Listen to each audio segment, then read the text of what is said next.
βαίνει το μεγαλείο της προπονητικής. Έτσι, αποφασίσαμε να μεταδώσουμε ολόκληρη τη συνέντευξη τύπου του ομοσπονδιακού προπονητή της εθνικής μας, κυρίου Δανιήλ, προκειμένου να σας λυθούν όλες οι απορίες. Περάστε πρώτα γυναίκες, στην κάτω. Ξεφτύλα, βρες τίποτα.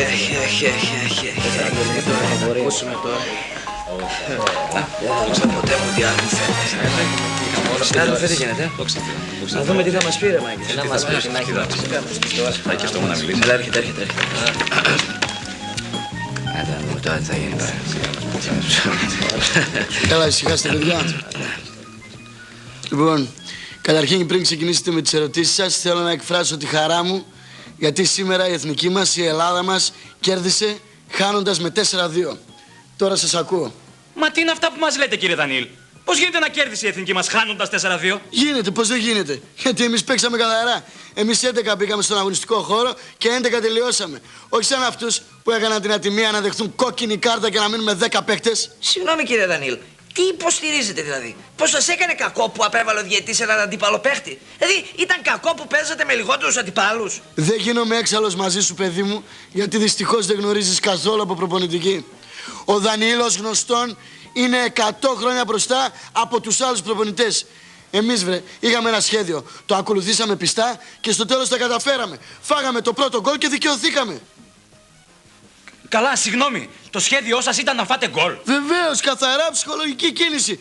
Γιατί αυτοί, κύριε μου, χαλάρωσαν μόλις έβαλαν το πρώτο γκολ και τότε η εθνική μας ομάδα χτύπησε και ισοφάρισε τον αγώνα. Μετά εφαρμόσαμε και πάλι το σχέδιό μας. Φάγαμε το δεύτερο γκολάκι, χαλαρώνουν και πάλι αυτοί και η εθνική μας χτυπάει ξανά, ισοφαρίζοντας με δεύτερο γκολ. Σμπαράλια τους στείλαμε στα αποδυτήρια. Αυτοί κλαίγανε. Ενώ εμείς γελούσαμε, πίναμε σαμπάνια, καπνίζαμε πουρα. Και έρχεται στη συνέχεια η πολυπόθητη ώρα να αρχίσει το δεύτερο ημίχρονο.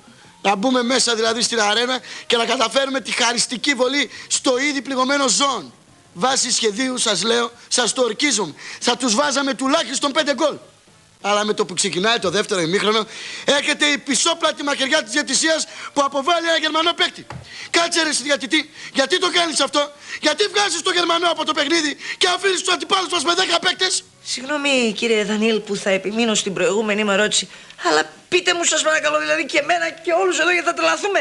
Πείτε μας και εξηγήστε μας να καταλάβουμε γιατί ήταν κακό επιτέλους που αποβλήθηκε ένας Γερμανός παίκτης. Μα τι λέτε τώρα, άνθρωπε μου, δεν καταλαβαίνετε πως αποσυντονιστήκαμε?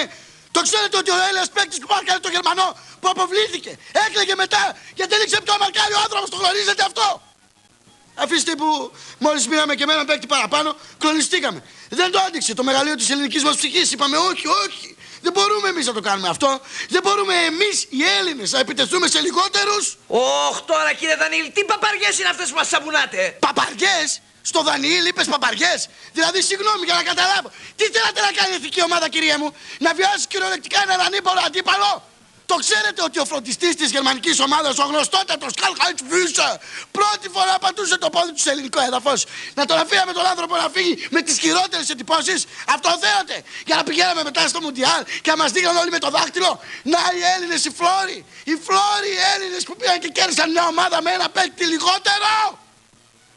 Σας παρακαλώ επιτέλους, είχαμε ρε παιδιά ή δεν είχαμε προγόνους μας το Μέγα Αλέξανδρο και τον Κολοτρώνη? Σας ρωτάω. Βρε, άστο κι άλλο. Άντε ρε αγνώμονες!